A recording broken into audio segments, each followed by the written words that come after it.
Hello दोस्तों, आज हम बात करने वाले हैं स्टैटिक जीके का next part.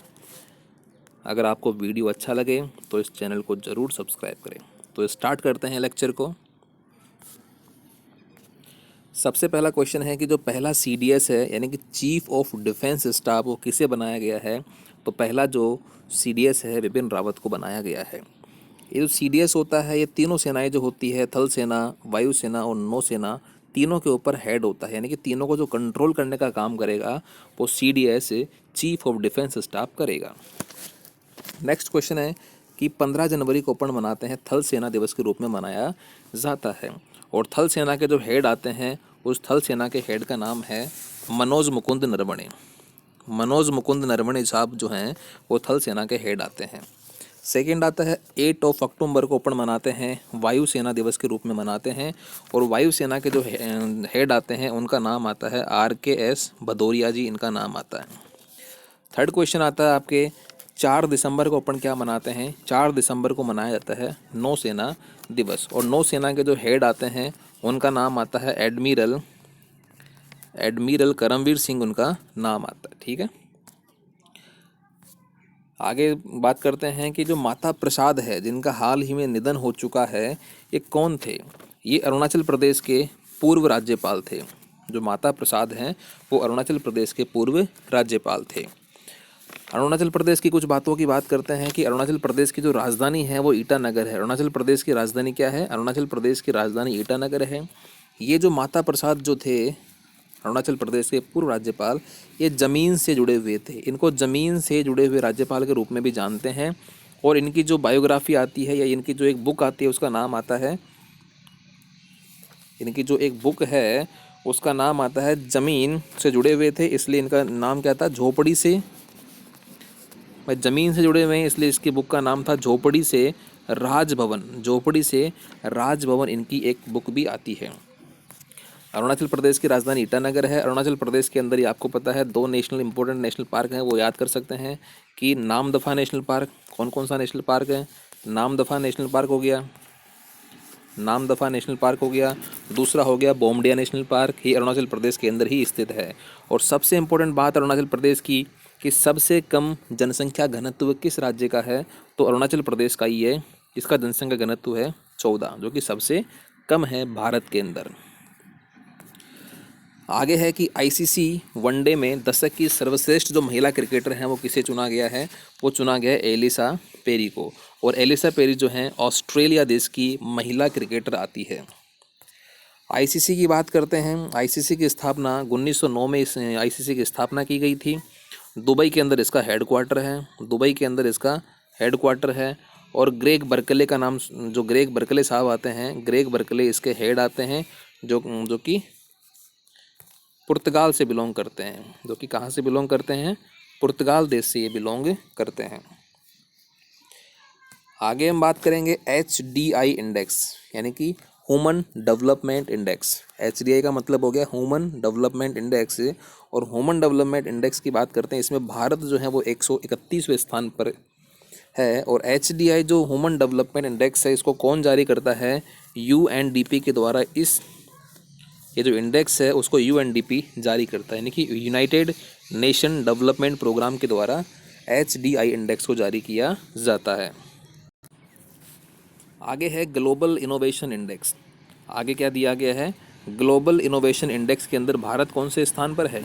Global innovation index के अंदर भारत 48th पोजीशन के ऊपर स्थित है। ईज़ ऑफ डूइंग बिजनेस, कि भारत के अंदर बिजनेस करना कितना आसान है। ईज़ ऑफ डूइंग बिजनेस के अंदर भारत आपका 63 जो है पोजीशन के ऊपर स्थित है। और जो ईज़ ऑफ डूइंग बिजनेस है वो किसके द्वारा जारी की जाती है? यानी कि ये जो इंडेक्स है ये वर्ल्ड बैंक के द्वारा जारी किया जाता है। ये जो इंडेक्स है ये वर्ल्ड बैंक के द्वारा जारी किया जाता है।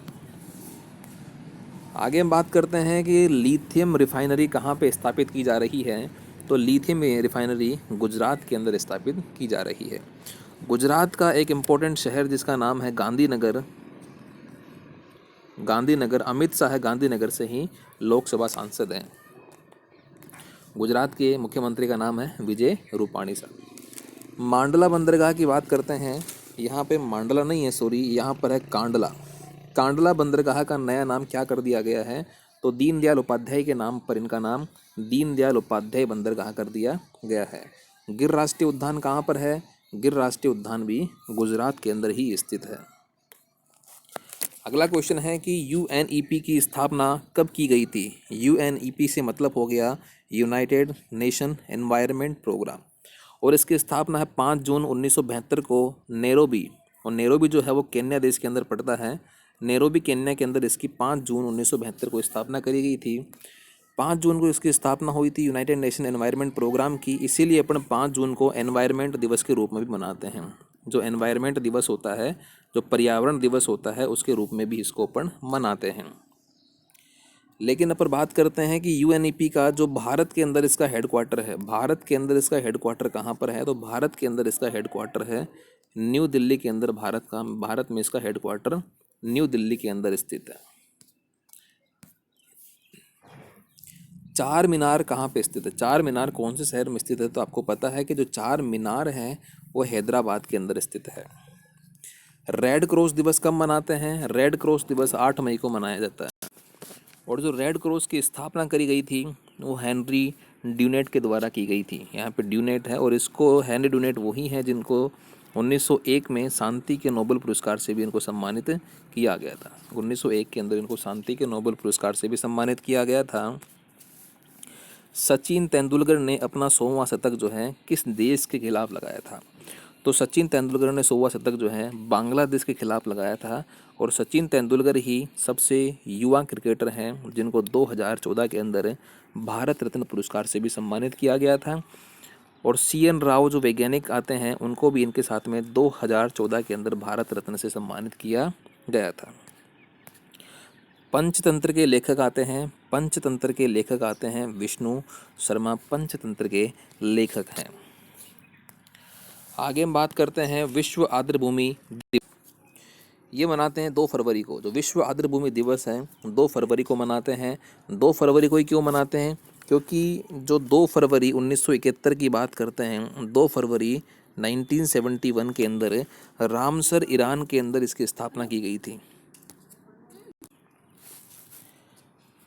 2 फरवरी 1971 में इसकी स्थापना हुई थी, इसीलिए 2 फरवरी को अपन विश्व आर्द्रभूमि दिवस के रूप में मनाते हैं। इसका जो कन्वेंशन हुआ था वो कहाँ पे हुआ था? रामसर ईरान के अंदर इसकी समिट हुई थी। वर्तमान में भारत के अंदर 42 रामसर साइट हैं। भारत इस रामसर में कब शामिल हुआ था? 1982 को इसमें भारत सम्मिलित हुआ था। अगला क्वेश्चन है कि भारत में वर्तमान में कितने हाई कोर्ट हैं? तो भारत में वर्तमान में 25 हाई कोर्ट हैं, और आंध्र प्रदेश हाई कोर्ट है वो सबसे लेटेस्ट और 25 नंबर का हाई कोर्ट आता है। किस राज्य ने मुश्ताक अली ट्रॉफी 2021 को जीत लिया है? तो तमिलनाडु ने मुश्ताक अली ट्रॉफी 2021 को जीता है। और तमिलनाडु के द्वारा किसको हराया गया था? यहाँ पे गुजरात की टीम थी जिसका नाम था बड़ौदा। गुजरात की बड़ौदा टीम को यहाँ पर तमिलनाडु के द्वारा हराया गया था और सैयद मुश्ताक अली ट्रॉफी 2021 को जीत लिया।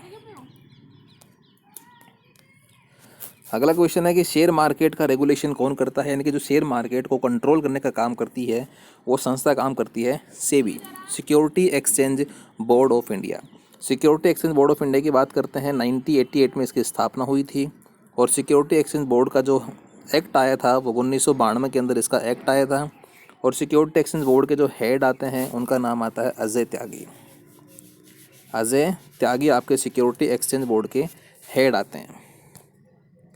अगला क्वेश्चन है कि जो यूएनओ आता है यानी कि संयुक्त राष्ट्र संघ के पहले महासचिव कौन हैं?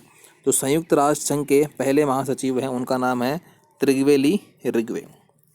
एनटीपीसी जो है ओल्ड जीके के क्वेश्चंस को काफ़ी ज़्यादा कवर करता है, इसलिए ये क्वेश्चन काफ़ी इंपॉर्टेंट है कि संयुक्त राष्ट्र संघ के पहले, वर्तमान तो सबको पता होता है लेकिन पहले की बात कर रहा है, तो पहले महासचिव का नाम था त्रिवेली रिग्वे। अब यूनाइटेड नेशंस के कुछ इंपॉर्टेंट पॉइंट और देख सकते हैं कि जब यूनाइटेड नेशंस की स्थापना हुई थी तब इसमें सदस्य देश कितने थे? 51। इस 51 देशों में से 50 देशों ने तो साइन कर दिए थे, लेकिन एक देश था पोलैंड, एक देश था पोलैंड, उसने साइन करने से मना कर दिया था, उसमें ने इसमें सम्मिलित होने से मना कर दिया था। वर्तमान की बात करते हैं। वर्तमान के अंदर यूएनओ के अंदर कितने मेंबर हैं? वर्तमान में यूएनओ के अंदर 193 मेंबर इसके सदस्य हैं। 193 मेंबर इसके सदस्य हैं।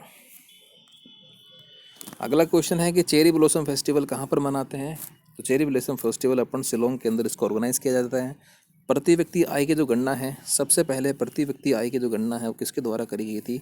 दादा भाई नौरोजी के द्वारा सबसे पहले प्रति व्यक्ति आय की गणना की गई थी।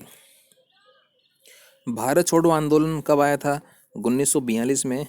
एग्जैक्ट डेट है 9 अगस्त 1942 के अंदर भारत छोड़ो आंदोलन आया था। और उस समय जो वाइसराय था उसका नाम था लिन लित गो, उस समय वाइसराय थे। प्रथम पंचवर्षीय योजना किस मॉडल के ऊपर आधारित है? जो प्रथम पंचवर्षीय योजना है ये 1951 से स्टार्ट होती है, 1955 तक चली थी।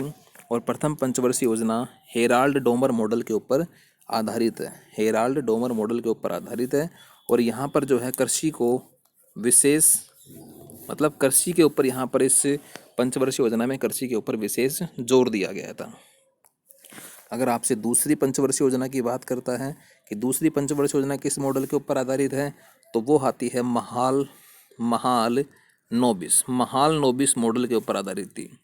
इसके ऊपर आधारित थी, महाल नोबिस मॉडल के ऊपर वो आधारित थी। और उस द्वितीय पंचवर्षीय योजना में उद्योग के ऊपर ज़्यादा ध्यान दिया गया था, या जो मेन पॉइंट जो था उस समय उद्योग सेकंड पंचवर्षीय योजना में इम्पोर्टेंट पॉइंट थे। तो फ्रेंड्स, ये वीडियो हमारा यहीं पे कंप्लीट होता है। अगर आपको वीडियो अच्छा लगे तो चैनल को लाइक करें, वीडियो को शेयर करें और चैनल को सब्सक्राइब करें। धन्यवाद।